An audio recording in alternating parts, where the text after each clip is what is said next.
என்னை பற்றி மீம்ஸையும் அதிகமா பார்த்திருப்பீர்கள். நான் ஒரு நிகழ்ச்சிக்கு போறேன், நான் குள்ளந்தான், உங்களுக்கு எல்லாம் தெரியும். ஒரு ஸ்டூல் மேல ஏறி நின்னு பேசுறேன். அடுத்த நாள் நான் பேசுனது எதுவும் வரல. நான் ஏறி நின்ன ஸ்டூல வட்டம் போட்டு ஸ்டூல்ல ஏறி நின்னாங்க அப்படின்னு. என்னை பற்றி நீங்கள் நன்றாக தெரிந்திருப்பீர்கள். எனது சரித்திரத்தை தெரிந்ததை விட என்னை பற்றி மீம்ஸையும் அதிகமா பார்த்திருப்பீர்கள். நான் ஒரு நிகழ்ச்சிக்கு போறேன், நான் குள்ளந்தான், உங்களுக்கு எல்லாம் தெரியும். ஹை ஹீல்ஸ் தான் போட்டிருக்கேன், ஒன்றும் பிரச்சனை இல்லை. ஒரு ஸ்டூல் மேல ஏறி நின்று பேசுறேன்.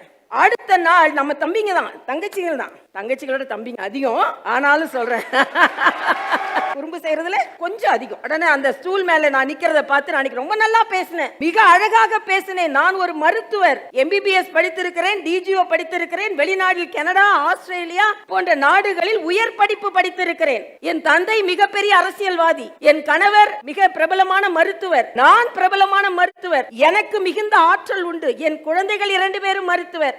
இவ்வளவு ஆற்றலையும் கொண்டு எனது பேச்சை நான் நடத்துகிறேன். அடுத்த நாள் நான் பேசினது எதுவும் வரல. நான் ஏறி நின்ன ஸ்டூல வட்டம் போட்டு ஸ்டூல்ல ஏறி நின்னாங்க அப்படின்னு. உடனே நான் அதற்கு கீழே ஒரு பதிவு போட்டேன், தம்பிங்களா தங்கைகளா, நான் குள்ளம் தான், ஆனால் எனது ஆற்றலில் நான் உயரமானவள், அதை எங்கேயுமே மதிக்க முடியும்.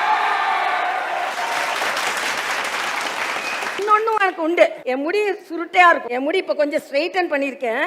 கொஞ்சம் ஸ்ட்ரைட்டன் பண்ணாலே இவ்வளவு இருக்குன்னா என் முடி சுருட்டையா இருக்கும். உடனே என்னை எப்படி எழுதுவாங்கன்னா, நான் ஒரு அரசியல் கட்சி தலைவர் வேகமாக ஒரு பெண் இப்படி முன்னேறுகிறாரே. இன்னொன்றை நான் சொல்கிறேன், நான் எனது இயக்கத்தில் இருக்கும் பொழுது இந்தியா முழுவதிலும் தமிழகத்தில் நான் மட்டும் தான் பெண் தலைவர், அந்த பெருமையை நான் பெற்றிருந்தேன். ஒரு முறை நான் விமான நிலையத்தில் அமர்ந்திருக்கிறேன். ஒருத்தர், நான் ஸ்பெஷல் கெஸ்ட் ரூம்ல உட்கார்ந்து இருக்கேன். 2-3 அரசியல்வாதிகள் வேறு மாநிலத்தை சார்ந்தவர்கள் வந்தார்கள். வந்துட்டு இந்த ரூம் ரொம்ப ஸ்பெஷல் கெஸ்டுக்கான ரூம் ஆச்சே, VIP ரூம் ஆச்சே, நீங்க எப்படி இங்க உட்கார்ந்து இருக்கீங்க அப்படின்னு கேட்டாங்க. உடனே நான் சொன்னேன், இந்த பாரதிய ஜனதா கட்சியின் மாநில தலைவர், தமிழகத்தின் தலைவர் அப்படின்னு நான் சொன்னேன். உடனே மகிழா மோச்சாக்கா அப்படின்னு கேட்டாங்க, மகளிர் அணிக்கான்னு கேட்டாங்க. இல்லை, மெயின் பாடிக்கே நான் தான் தலைவர் என்றவுடன் அவர்கள் எழுந்து கும்பிட்டார்கள். ஆக ஒரு பெண் ஆண்களை நிர்வகிக்கும் தலைவராக இருக்கிறீர்களா என்று கேட்டார்கள். ஆம் என்று சொன்னேன். அதுதான் எனது பலம். இன்னொன்று, இங்கே உள்ள ஆண் தம்பிகள்லாம் கோவிச்சுக்க கூடாது, ஆண் நிர்வாகிகள் கோவிச்சுக்க கூடாது. நிர்வாகத்தில் பெண்கள் சிறந்து விளங்குவார்கள். ஏனென்றால் பெண்களால் பெண்களையும் சமாளிக்க முடியும், ஆண்களையும் சமாளிக்க முடியும். ஆண்களால பெண்களை சமாளிக்கிறது ரொம்ப கஷ்டம்.